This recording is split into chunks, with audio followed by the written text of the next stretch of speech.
Voici à quoi ressemblait Singapour il y a 60 ans lorsqu'elle a obtenu son indépendance, et voici à quoi elle ressemble aujourd'hui.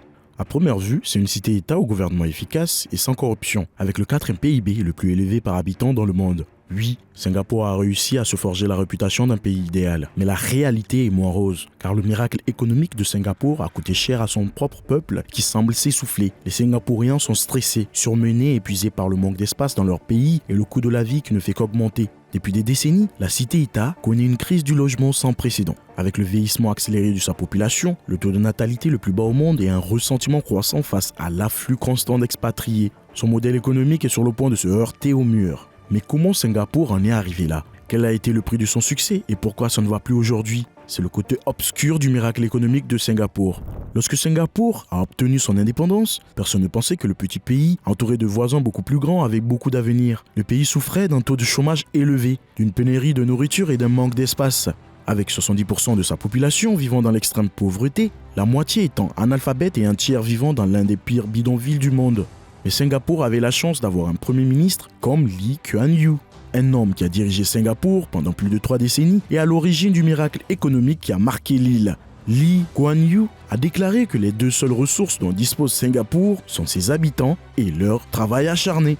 Et ce sont ces 2 choses qui ont rendu possible son incroyable développement. Comme Singapour n'avait ni argent ni main-d'œuvre qualifiée, elle a décidé d'attirer autant d'investissements étrangers que possible et de se transformer en une plaque tournante pour les entreprises mondiales venues s'implanter en Asie. Singapour avait déjà un excellent emplacement géographique, ce qui lui a permis de se positionner en tant que plaque tournante maritime. L'île avait un gouvernement stable et efficace et des politiques vraiment favorables aux entreprises étrangères, comme l'exonération d'impôts pendant 10 ans et l'absence de syndicats. Lorsqu'un nombre croissant d'entreprises occidentales ont commencé à choisir Singapour comme siège régional, elles ont commencé à apporter avec elles leur argent, leur personnel et leur savoir-faire. Singapour a également voulu maximiser le potentiel du peuple. C'est ainsi que Lee Kuan Yew a introduit le principe de la méritocratie, l'idée que la société récompense les gens uniquement sur la base de leur mérite, afin que les personnes talentueuses puissent se hisser au sommet grâce à leurs compétences et leurs performances, quel que soit le milieu dont ils sont issus. Plus que toute autre chose, ce principe a défini le système éducatif singapourien et les conditions d'admission aux grandes écoles. Les enfants sont constamment soumis à des examens standardisés dès leur plus jeune âge dans les écoles de Singapour, puis sélectionnés en fonction de leurs résultats. Ceux qui ont de bons résultats progressent et ont accès à de meilleures écoles et à de meilleurs programmes d'éducation, permettant au système d'aider les élèves les plus capables à atteindre leur potentiel maximum pour qu'ils puissent un jour être utiles à la société. Cela se répète ensuite tout au long de leur parcours éducatif. Et pour tirer encore plus de la seule ressource dont Singapour disposait, les personnes, Lee Kuan Yew s'est assuré d'instaurer un autre principe fondateur, le travail constant et acharné. Il voulait que ce principe soit le trait déterminant de la nation singapourienne. Le Premier ministre était non seulement connu pour son éthique de travail personnel, mais il a déployé des efforts particuliers pour encourager les Singapouriens à travailler plus dur, leur rappelant que c'est la seule chose qui peut faire avancer leur petit pays. Et depuis, le gouvernement se fait écho de ce message en le communiquant à travers des campagnes nationales de productivité ciblant les populations de leur plus tendre enfance. Par exemple, à travers le slogan « Good, Better, Best, Never Let It Rest » et la mascotte de la productivité nommée Timmy, l'abeille de la productivité. La croissance économique qui en a résulté a stimulé une énorme croissance démographique. La population a plus que triplé depuis l'indépendance. Depuis 1980, le gouvernement a mis en place des politiques d'immigration très ouvertes qui attirent chaque année des dizaines de milliers de personnes à venir vivre et travailler à Singapour. Il a réussi à faire venir à la fois des travailleurs manuels moins qualifiés ainsi que des talents étrangers, c'est-à-dire des travailleurs hautement qualifiés qui travaillent dans l'économie dite du savoir. Pour stimuler encore plus la croissance démographique, le gouvernement a mené un certain nombre de campagnes encourageant les gens à avoir autant d'enfants que possible.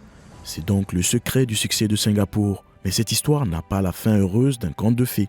Elle a un autre côté beaucoup plus sombre, parce que les mêmes principes qui ont si bien réussi à Singapour ont également créé une nouvelle série de problèmes auxquels il doit maintenant faire face. Mais que s'est-il passé ? Alors, il y a ce terme à Singapour appelé kiasu, qui signifie la peur de perdre ou la peur de prendre du retard. Il en est destiné à capturer la mentalité singapourienne et la façon dont le pays et les gens perçoivent le monde dans lequel ils vivent.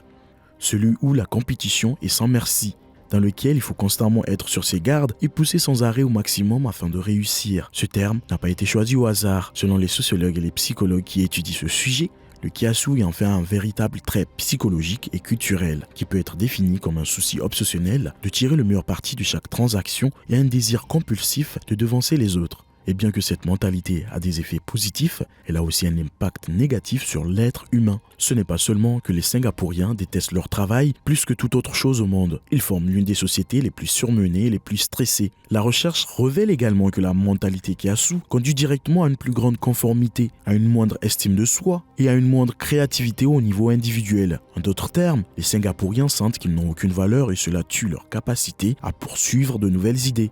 Ce qui est un paradoxe.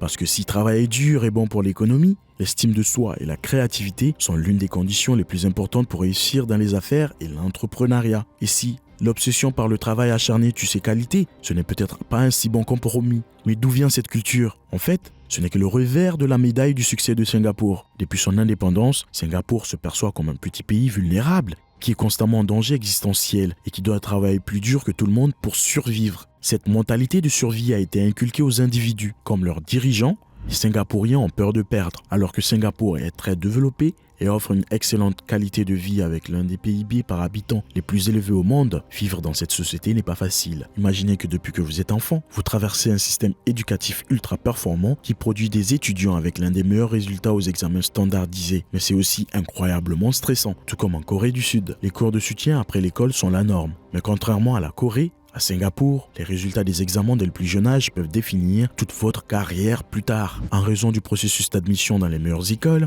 votre réussite à un examen dans une école primaire peut définir le lycée et l'université dans lesquels vous vous retrouverez. Et si vous voulez travailler pour la fonction publique, par exemple, qui est le plus gros employeur à Singapour, vous devez montrer vos résultats aux examens depuis l'âge de 16 ans. Chacune de vos notes sont examinées afin de décider si vous obtiendrez un emploi dans la fonction publique ou pas. Il n'est donc pas surprenant que les étudiants de Singapour soient beaucoup plus stressés et anxieux que dans d'autres pays. Et cela ne s'améliore pas à l'âge adulte. Malgré les efforts du gouvernement, le pays dispose de ressources limitées. Et même si Singapour a de bons salaires, certaines choses y sont beaucoup plus chères, comme le logement, car l'espace est l'une des ressources les plus rares à Singapour. Alors que Singapour est connu comme le pays qui a résolu son problème de logement au cours des 2 dernières décennies, ce n'est plus entièrement le cas. Le logement privé est extrêmement cher et inabordable pour la plupart des gens, à l'exception de ceux qui gagnent bien au-dessus de la moyenne. Et donc le gouvernement a construit des logements sociaux et vendu des appartements, ou les a loués pendant 99 ans à un prix relativement bon marché, afin que chaque famille puisse avoir un endroit où vivre. Mais la vérité est que ces dernières années, le gouvernement n'a pas été en mesure de construire suffisamment de maisons pour satisfaire la demande. Et donc les listes d'attente pour les nouveaux appartements sont désespérément longues. Si vous voulez acheter ou louer un appartement public, vous devrez souvent attendre plus de 5 ans. Et entre-temps, les gens revendent leur appartement public sur le marché secondaire, qui n'est pas réglementé. Leurs prix ont explosé. Et donc, Singapour voit maintenant une bulle immobilière qui grossit rapidement. Les conditions de vie deviennent un facteur de stress énorme pour un pourcentage croissant de la population. Et c'est aussi pour cette raison que Singapour a le taux de fécondité le plus bas au monde. Encore moins qu'au Japon. Dans les enquêtes, les gens citent souvent des raisons financières pour expliquer pourquoi ils ne veulent pas avoir d'enfants. Bien que cela soit similaire dans la plupart des pays développés, c'est un problème plus alarmant pour Singapour car l'une de ses stratégies de développement a toujours été une constante croissance démographique. Mais comme les Singapouriens ont de moins en moins d'enfants, la seule chose qui a sauvé la population de Singapour d'une décroissance très rapide est le taux d'immigration extrêmement élevé. Mais voici un autre hic. Le ressentiment grandissant des Singapouriens face à l'afflux de migrants dans leur pays, alors que les citoyens de l'île doivent faire face à une dure compétition dès leur plus jeune âge et plus tard dans leur vie adulte pour trouver un emploi décent. Ils sont non seulement en concurrence avec leurs compatriotes, mais aussi avec l'immigration qualifiée et hautement qualifiée. Malheureusement, Singapour a besoin de l'immigration pour éviter de se retrouver avec une population vieillissante. Malgré tous ces efforts, la stratégie de Singapour pour réussir pourrait échouer, car même si les gens continuent à travailler aussi dur, cela ne suffira pas si la population ne grandit pas. Et si les gens n'ont pas de sécurité financière, ils ne seront jamais ravis de voir arriver des étrangers et encore plus d'étrangers, car la compétition est déjà rude à l'école et dans le marché de l'emploi. Pour conclure, le succès de Singapour n'est pas assuré et son avenir est plus incertain qu'il n'y paraît.